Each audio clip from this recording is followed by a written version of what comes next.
En esta sección vamos a aprender un poco sobre el magnetismo. Y para empezar la discusión de magnetismo, lo más sencillo es pensamos en magnetismo, podemos pensar en dos barras magnéticas o magnetizadas, que cuando las pegamos a los polos que son opuestos, pues estas barras van a sentir una atracción. Y si fueran polos iguales, pues lo que van a sentir es como que se están repelando. Entonces, pues hubo mucho estudio a la raíz de por qué este fenómeno se da y se le conoce así como magnetismo. Y algo bien interesante es que nuestro planeta tiene un campo magnético y este campo magnético pues se estudió mucho en 1800 y toda esta cosa. Y es bien interesante porque en la brújula, si ustedes han usado alguna, pues saben que siempre apunta hacia el norte geográfico. Pero del resultado anterior, nosotros sabemos que si esta brújulita está siendo atraída hacia el norte, es decir, que lo que está atrayéndose es a un polo que es opuesto al de ella. Así que si la brújula muchas veces, pues la parte de arriba va a tener su polo positivo, pues entonces a donde vamos a estar yendo es a un sur magnético. Así que en nuestro planeta, pues el norte geográfico se encuentra en el sur magnético. Pero entonces, tratando de encontrar un poco más de, de cómo es que se relaciona, o detrás de cómo se generan estos campos magnéticos, pues se estudió un poco la conexión entre el magnetismo y la electricidad. Y esto fue estudiado por Hans Christian Ørsted. Y él lo que estaba haciendo es que se percató que cerca de un cable que él tenía por donde estaba pasando corriente, él colocó unas brújulas y las direcciones de esas brújulas cambiaban en presencia de cuando conectaba el cable a un campo, así que a una fuente de electricidad, una fuente de potencial eléctrico, voltaje. Entonces, pues así, entonces determinó que si la corriente iba hacia ¿verdad? Hacia la página, pues entonces usamos esta cosa que le llaman la regla de la mano derecha y ese resultado de la dirección a donde apunta el campo magnético, pues él lo observó usando sus brújulas.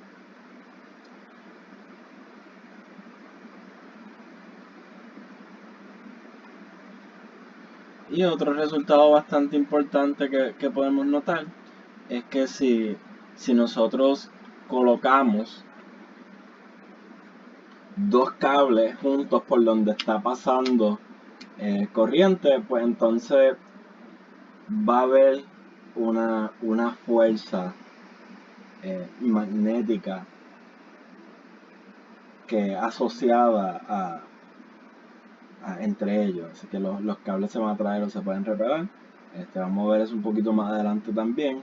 Y ahora queremos también visualizar si hay un campo magnético, pues si va a haber similar como existía una, una fuerza eléctrica, porque se estaban repelando, se estaban atrayendo las cargas eléctricas en presencia de un campo, pues vamos a ver si verdaderamente pues, existe también una fuerza asociada, ¿verdad? O cómo la describiríamos en términos de este campo magnético, porque ya hemos visto que los polos opuestos se van a atraer y se van a repeler, así que ahí tiene que haber una fuerza. Y esa fuerza, a través de experimentación, pues se determinó que esa fuerza es perpendicular en términos de si estamos exponiendo un cable a un campo magnético externo, pues esa fuerza va a ser del componente perpendicular al campo por la corriente, la longitud de ese cable. La fuerza va a ser proporcional a esas tres cosas: el campo perpendicular, a la corriente y al largo. Así que por eso si colocamos dos cables, pues va a haber una fuerza.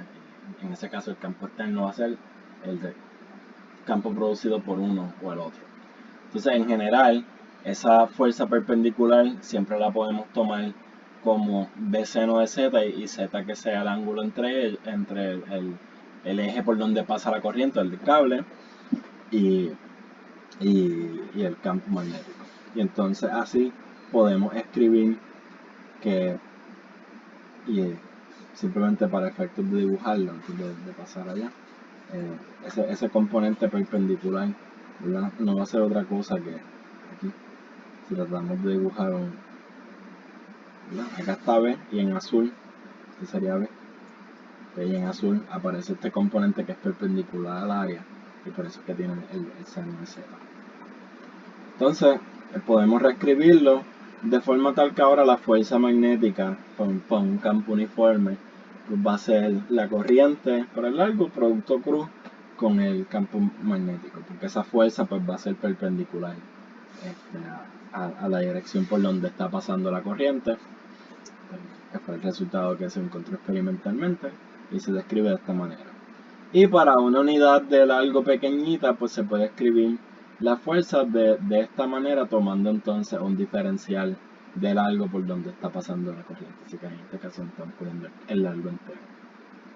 Y ahora podemos usar este resultado para examinar la fuerza que se ejerce en un cable que tenga una forma un poquito más larga. En este caso va a ser un cable que empieza así acostado horizontalmente. Después va a estar curveado como un semicírculo de radio R1. Vuelva a tener estar acostado horizontalmente 3 medios de una unidad de largo que estamos llamando L. Otro semicírculo y otro L. Vamos a darnos cuenta rapidito que aquí el campo magnético está apuntando hacia adentro de la pared, que es lo que simboliza en esa X, y que la corriente a través de todo, como esto está en un cable solamente, es como decir que está en serie, la corriente va a ser la misma en todo el circuito. Entonces, lo que observamos en ese sentido es que la fuerza magnética, que la describíamos aquí como esto, va a ser más fácil mirarla por pedazos, así que vamos a utilizar la forma diferencial de esa fuerza para poder entonces encontrar cuánto es la fuerza total, que vamos a hacer otra cosa que si sacamos el integral de la fuerza, del diferencial de fuerza, pues nos va a dar cuánto es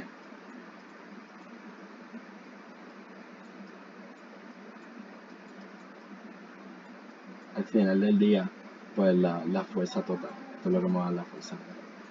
Mirando simplemente un poco la gráfica del objeto, podemos usar la regla de la mano derecha para determinar en qué dirección va a ser la fuerza a través de todo este recorrido.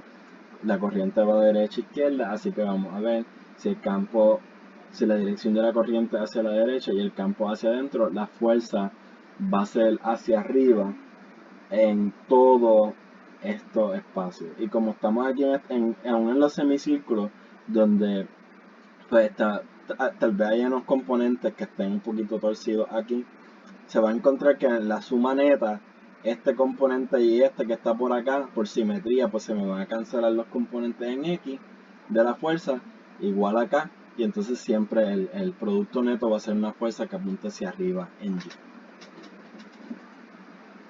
Entonces, pues podemos, como mencioné, integrar esto tal que encontremos la fuerza total, que la vamos a llamar F mayúscula, y lo podemos integrar en los diferentes segmentos. Podemos llamar el primer segmento de AB, de 0 a, perdón, el segundo de AB, el tercero de B a C, y el cuarto de C a D.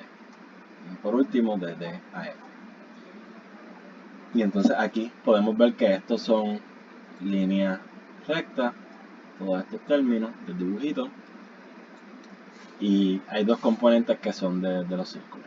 En los círculos va a haber un componente de seno de Z porque recordamos que tenemos que coger el componente del campo eléctrico que es perpendicular al cable, así que eso va a ser el componente que tiene el seno de Z de esta diferencial de fuerza.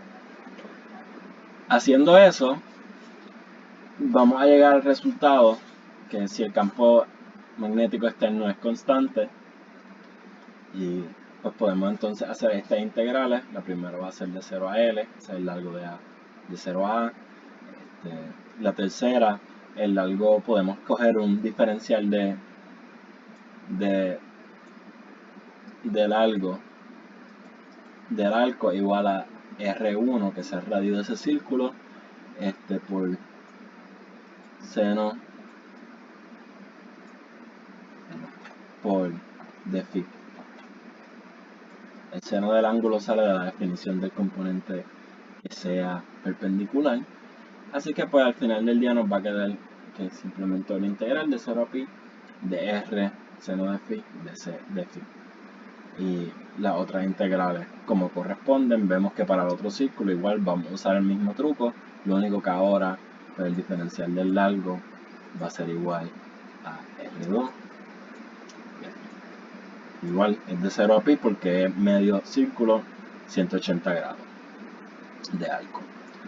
Y entonces usando esos resultados, lo que vamos a obtener es que primero, la corriente y el campo son constantes, así que lo que va a salir es el largo como tal entero del integral. En esto otro van a salir estos cosenos porque integramos seno de z y sale coseno, que al evaluarlo en pi me va a dar negativo 1 y acá me va a dar positivo 1. Tenemos este símbolo negativo aquí porque cuando